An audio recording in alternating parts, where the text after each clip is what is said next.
On the broadcast tonight, the largest by-election in Korean history is underway, the outcome of which will have a significant impact on this nation over the next few years. Key point, will the ruling party keep its parliamentary majority, or will it be the main opposition's victory in breaking that majority? More than $25 billion of the government's $40 billion stimulus plan unveiled last week will be injected in the second half of this year. That is, according to Korea's finance minister, Kyung-hwan. And the European Union and the United States imposed the strongest sanctions against Russia since the Cold War in an attempt to prevent further destabilization of Ukraine. Early edition begins now. I see trees of green, red roses. 늘 남편 먼저, I see them 늘 자식 먼저. for me and 레이디 퍼스트라는 말을 믿고 살아온 당신. 오늘만큼은 세상 누구보다 당신이 먼저입니다. 한 분 한 분 특별하게 모시겠습니다. Excellence in Flight, Korean Air.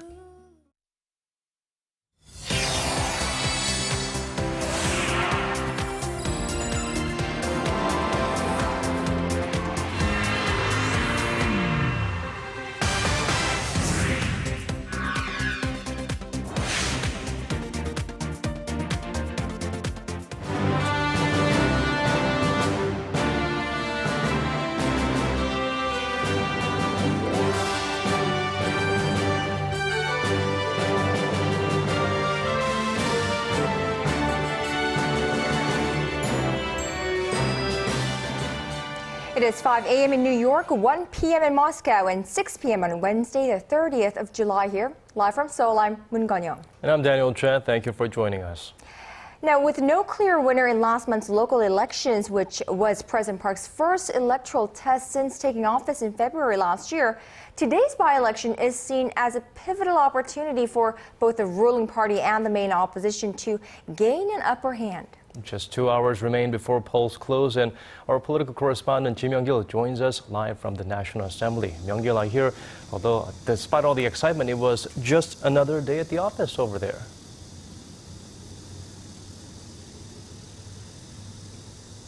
Good evening. It's business as usual for the most part. Both rival parties held their regular daily meetings within the National Assembly, but also took time to urge voters to cast ballots. Early this morning, the co-leader of the main opposition New Politics Alliance for Democracy, Kim Han-gil, attended a campaign in front of the high school in Gimpo district, urging people to cast votes. The National Election Commission expects the voter turnout to be around the 30% level when it's all said and done. A total of 15 parliamentary seats are up for grabs in today's by-election, making it the largest ever in Korea's history. At today's meetings, the ruling Sanctions Party made pleas to the people, asking them to vote for the candidates so they can secure a stable majority in the National Assembly. The New Politics Alliance for Democracy urged voters to send a warning to the incumbent government for its perceived poor handling of April's ferry tragedy. Well, Myung-gil, the ruling party and the main opposition split municipal or local elections in early June, and perhaps following up on that, there are a number of very, very close races throughout the nation. Well, are those races keeping the rival parties on the edge of their seats today?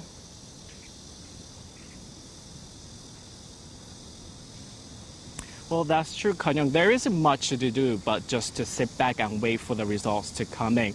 According to the latest opinion polls that we had access to, it showed that each party made clear leads in 3 constituencies for each party. That leaves uncertainties in other 9 races. Last week's opinion poll showed neck-and-neck races in Seoul and its surrounding Gyeonggi-do province. Both are considered barometers of public sentiment. In Seoul's Dongjak-bi district, foremost Henry Party lawmaker Na Kyung-hwan is running against Noe Chan of the minor opposition Justice Party. Ki Dong-min of the main opposition party quit last week to support Do and to prevent splitting the Liberal votes. Another important district is the Suwon-si constituency in Gyeonggi-do province, where former opposition leader Ho Na-kyu is not only hoping to win a seat in the city of Suwon, but also hoping to solidify his position within the opposition bloc. He's up against the ruling party's Kim Yong-nam. Well, that's all I have for the moment, but I'll be back here with a clearer picture in our later newscast. Back to you in the studio. All right, that was our Chi Myung-gil live from the National Assembly. Thank you, Myung-gil, for that. Now, here in the nation's capital, there is only one district that is voting in today's by-election, and it's considered one of the more significant races. Well, Yurian hot-footed it down to Seoul's Dongjak-bi district to let you hear straight from the voters' mouths. This district, Dongjak-bi in Seoul, is one of the most hotly contested seats in this by-election and has in the past been a major swing region.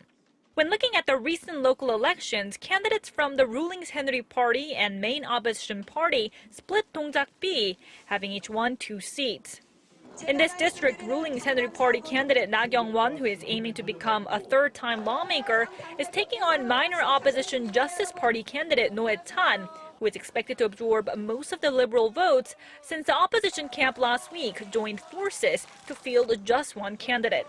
The two were neck and neck in the last opinion polls released last week, showing Na of the ruling party with less than 1 percentage point lead. Now, voters here would like to see the eventual winner make progress in the investigation into April's deadly Seoul ferry disaster. From the investigation process for Yu Byung-won to the Seoul ferry law, I felt frustrated that the ruling and opposition parties have been unable to come to terms. I voted for someone who could voice their opinions strongly at the National Assembly. The winning candidate should first focus on revitalizing the local economy. The public is also hurting from the Seoul ferry tragedy. I hope our politicians do their best to relieve us of our pain. The final turnout is forecast to be in the lower 30% range, the average turnout for by-elections. But higher than expected early voter turnout and the sweltering summer heat could keep some people at home. The National Election Commission expects the final election results to emerge at around 10 p.m. local time, at which time we'll know who the new 15 members of the National Assembly are. Yurian, Arirang News. And our team coverage on today's by-election continues all throughout the evening and well into the night, so do stay tuned to Arirang. Well, moving right along, it looks like we are beginning to get more details on the government's plan to prop up Korea's sluggish economic recovery. Finance Minister Choi Kyung-hwan told policymakers on Wednesday that the government will inject about $25 billion through fiscal and monetary policies in the latter half of the year. It's part of a $40 billion stimulus package announced last week. Choi said the government would soon be unveiling measures to foster the service sector in hopes of creating more jobs and increasing consumer spending. The Korean economy grew 0.6% on quarter in the April to June period, its weakest pace in over a year. Now, moving right along, we have new data on Korea's industrial output. And the nation's industrial output production rose over 2% in June from the previous month, the biggest gain in more than 3 years. But analysts say it's largely because output was just far too slow in May following April's deadly ferry disaster. Our Na Hyung-kyung has this report. A 2.1% monthly rise for all industries and a 2.9% jump in the mining and manufacturing sector in production for the month of June. Statistics Korea says those were the biggest gains in more than 3 years and nearly 5 years, respectively. But analysts say it's merely because of a base effect. The June numbers look good because we saw a big drop in May. The increase in domestic shipments of manufacturing goods is very weak. A bigger problem, though, is that overseas shipments are showing negative numbers, meaning exports have not been able to overcome the sluggish economy either. Investment in construction, as well as plants and equipment, are also slowing because of weak domestic demand and unfavorable conditions in the global economy. The near 3% rise in the mining and manufacturing sector is attributed to increased output in semiconductors and metal processing, driven by demand from both home and abroad. But investment in plants and equipment went down by 1.4% from May, and spending also only edged up by 0.3%. Although it was the first time the overall monthly output has risen since April's ferry disaster, experts say it's too early to say the economy is emerging out of its sluggish trap. They add it doesn't mean the Korean economy is not improving, but the rate it's picking up is still pretty slow. 나현경, Arirang News. Now, Korea has enjoyed an exceptional reputation as a global powerhouse in shipbuilding, but its leadership in the global stage is waning. The country's Chinese competitors are gaining ground fast as their skills are quickly catching up to their very attractive prices. Our Kim Ji-yeon has an analysis. Korean shipbuilders are struggling as their world market share fell 27% in the first 6 months of this year, a sharp drop from the 40% recorded in 2011, according to data from Seoul-based BS Financial Group. Chinese shipbuilders have filled the gap, benefiting from better price competitiveness. Korea's Hyundai Heavy Industries has been fighting back, trying to boost orders of their so-called eco ships, or ships that come equipped with energy-efficient technology. Korea's Daewoo Shipbuilding and Marine Engineering has followed a similar course. They're producing mega-sized container ships that use 20% less fuel and emit 30% less carbon. But despite these efforts, China has led the shipbuilding sector since 2012, grabbing a 44% world market share in the first half of this year. Hyundai Heavy Industries recorded an earnings shock in the first quarter of this year, with an operating loss of more than $184 million. Hyundai is expected to record operating losses of around $70 million in the second quarter. So the Korean shipbuilding industry is now eyeing new opportunities. A Daewoo Shipbuilding official told Seoul-based Yonhap News that it will put more of an emphasis on its defense-related industries, which include building submarines. Hyundai Heavy completed construction of a new company in the southeastern city of Daegu in May that will begin producing ship engines. Samsung Heavy Industries says it will focus on renewable energy, such as building wind power plants. Kim Ji-yeon, Arirang News.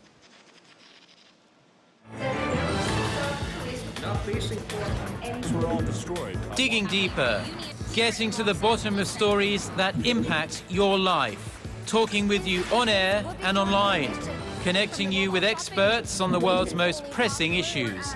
News and current affairs at its best, with Moon Gon-young and Daniel Choi on Early Edition at 6.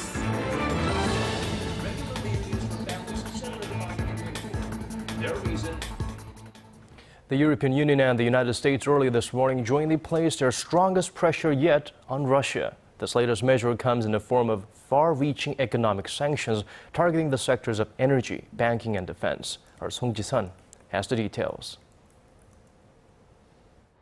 The European Union and the United States on Tuesday announced further sanctions against Russia in the strongest international action yet over Moscow's support for rebels in eastern Ukraine. In Brussels, the 28-member European bloc agreed to restrictions on the trade of equipment for the oil and defense sectors. Russia's state-run banks will also be barred from raising funds in European capital markets. The move marks the strongest confrontation between Moscow and the West since the end of the Cold War. This latest action was triggered by the downing of Malaysia Airlines Flight 17 by what was likely a Russian-supplied missile. Moscow continues to deny the charges. The U.S. also imposed sanctions on Moscow by banning Americans or people in the U.S. from banking with 3 Russian banks. President Obama said if Russia remains on its current path, the costs on Russia will continue to grow, and that the coordinated actions of the U.S. and EU will make the weak Russian economy even weaker. The sanctions could cost Russia some $30 billion this year, according to online media EU Observer.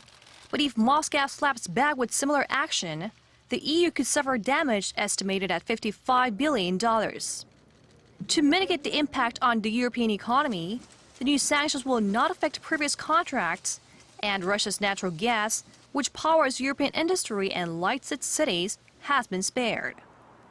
Russia is the world's biggest exporter of natural gas and the second biggest exporter of oil. 송지선, Arirang News. Washington expects fresh U.S. sanctions against North Korea will be as painful to the leadership as some very effective sanctions that were slapped on the communist regime back in 2005. Our Kyung-hwan has more on the new set of sanctions designed to block any financial support flowing into Pyongyang. U.S. House Foreign Affairs Committee Chairman Ed Royce says a new bill that passed the House this week will hit the North Korean leadership hard. In an interview with South Korea's Yonhap news agency, Royce said the North Korea Sanctions Enforcement Act will be as successful as previous U.S. sanctions on North Korea in 2005, known as the BDA sanctions.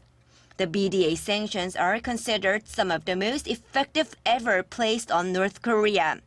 They not only froze a key North Korean account at the Banco Delta Asia in Macau, but the measures also forced other financial institutions to pull the plug on their dealings with Pyongyang. The sanctions were lifted later in nuclear negotiations with the North. Royce said the new bill, like the previous BDA sanctions, aims to restrict North Korea's access to international financial institutions by targeting foreign banks to facilitate the North's illicit trading like money laundering and smuggling. The bill has a secondary boycott article which can sanction third country financial institutions or companies for trading with the North in violation of UN resolutions. The U.S. lawmakers stressed, however, that the bill does not affect humanitarian aid to the North. He emphasized the goal of the bill is to block the regime's financial support system. The bill also includes seizing assets linked to North Korea's nuclear proliferation activities, human rights violations, and thorough inspection of North Korean cargo. He also said Japan's independent lifting of some sanctions against the North is counterproductive as the U.S. loses some leverage against North Korea. Royce added the international community needs to move together in terms of imposing sanctions against the North. The bill has to pass the Senate and be signed by President Obama for it to become law. Park Ji-won, Arirang News. And the United Nations Security Council will meet next Tuesday to discuss North Korea's recent missile launches. That's according to Seoul-based Yonhap news agency, citing government sources. The council will be briefed by the UN Sanctions Committee, which was established in 2006 after the North's first nuclear test. They update the council every 90 days on North Korea's compliance with the resolutions and sanctions against it. Since the last briefing in May, North Korea has fired off a series of short-range missiles as recently as Saturday. Quoting government sources, Yonhap reports that North Korea's sanctions will not go unpunished and says more North Korean entities could be blacklisted. Well, the recent surge in missiles tests out of North Korea has not been lost on Seoul and Washington. Senior officials from both countries highlighted the seriousness of this issue and warned that the Kim Jong-un regime seems to be getting more aggressive, both with its military might and its rhetoric. Connie Kim reports. South Korea's defense ministry says North Korea's military provocations have escalated since Kim Jong-un assumed leadership from his father in 2012. Defense Minister Han Min-gu said the evidence was in Pyongyang's third nuclear test in February of last year and the 18 rounds of missile and rocket launches in recent months. Han added that the North has developed more sophisticated launch methods, expanded its number of launch sites, and ramped up its threatening rhetoric. The top U.S. military commander in the Pacific echoed the defense minister's sentiments in recent comments, underlining the seriousness of the North's nuclear capabilities. Their desire for nuclear missiles and nuclear capabilities, as we've said over and over again, are highly threatening to this global security environment. Admiral Locklear raised concerns that the world could become apathetic to the frequent provocations and said the international community needed to continue applying pressure on the regime. Locklear also called on South Korea and Japan to work together to curb the North's nuclear development, but said political tensions between the two are affecting America's ability to coordinate with its allies. They have a common concern, huge common concern with North Korea, and that we encourage them to both Japan and South Korea to work together to overcome their their political difficulties so that we can work to provide a better security environment in this region. Locklear emphasized that Seoul and Tokyo need to realize the importance of bilateral and trilateral military-to-military cooperation. Historical and territorial disputes between Seoul and Tokyo have dipped bilateral relations to their lowest level in years. Connie Kim, Arirang News. Well, North Korea has already announced that it is sending athletes and cheerleaders to this fall's Asian Games in South Korea, but it looks like they want even more participation. Pyongyang would also like to send members of their media. Citing an official from the Asian Broadcasting Union, Radio Free Asia reports that Pyongyang asked that 6 North Korean reporters be extended an invitation to cover the sporting event. Inter-Korean talks held 2 weeks ago on North Korea's participation in the Asian Games broke down without an agreement, but Pyongyang has since said that it will still move ahead with its plans. The Games open in the South Korean port city of Incheon on September 19th.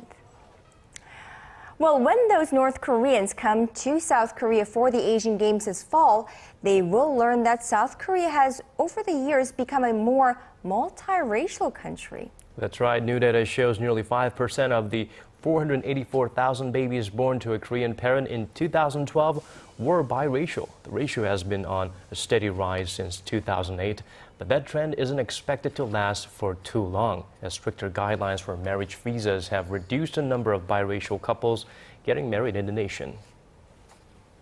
Now, if you've ever had shin splints, you know each step can be quite painful. Right, after that long walk or, running the mile. But a new type of footwear hopes to put a spring back in the step of sufferers. And I'm talking about actual springs. Shin Se-min reports. It could be just what the doctor ordered for people suffering from shin splints, a painful condition common among athletes and people who engage in running or intense walking. A British biomechanist has developed new shoes with springs in front of the heel, and although other manufacturers have tried similar methods, Jim Usherwood is confident his product is different. If you have a spring here, then you have to change the way you stand. The second different thing about these is that they effectively reach an end stop. When you're standing in the mid stance, they're compressed enough that they're not moving anymore. So then you can vault over the middle of stance, very much like normal walking, and you don't have to bounce up and down. Studies show that every step a human makes, energy is wasted. These spring shoes aim to reduce that waste. When a person's foot is flat on the ground, their shin muscles flex, which puts a strain on them. But with the spring shoes, their shin muscles are forced to do less work. Usherwood says that the prototype might be able to help people who walk long distances like soldiers. And with the help of some commercial backing, Usherwood hopes to put a spring shoe on the market after a bit of design modification. Shin Se-min, Arirang News.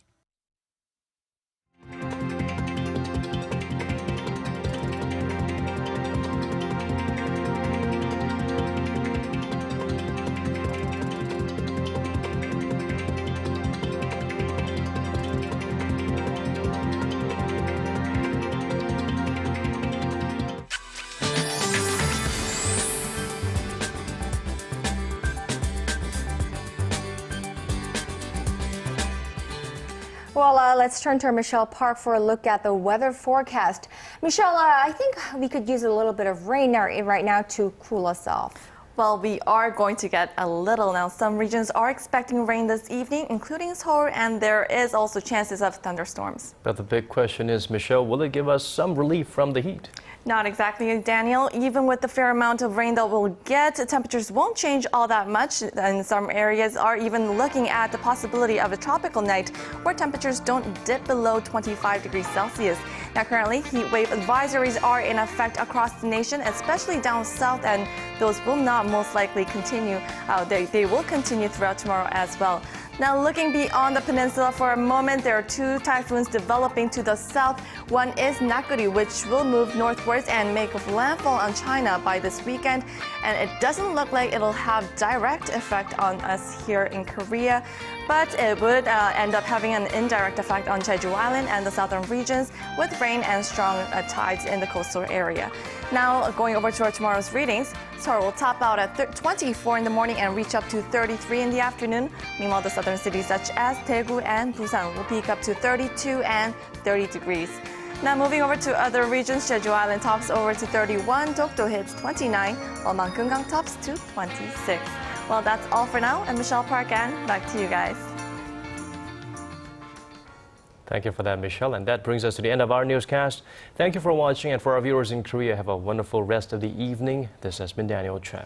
And I'm Moon Gun-young. To those of you in other parts of the world, have a great start to your day, and we hope to see you right back here, same time tomorrow. Bye-bye.